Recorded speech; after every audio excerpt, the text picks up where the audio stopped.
Activating your Klarna card is a simple process that allows you to start using it for your purchases. Here's how to do it. Download the Klarna app.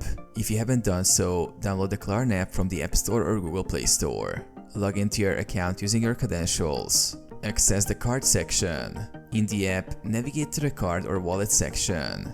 This is where you can find your Klarna card details. Locate activation instructions. If you recently received a physical Klarna card, you will need to activate it. Follow the prompts in the app, which typically guide you through the verification process. Enter card details. You may be asked to enter the card number, expiration date and CVV found on the back of your Klarna card.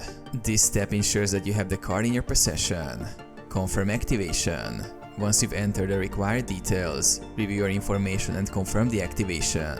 Klarna may send you a confirmation notification once the card is successfully activated. Start using your card. After activation, your Klarna card will be ready for use. You can use it for online or in-store purchases wherever Klarna is accepted.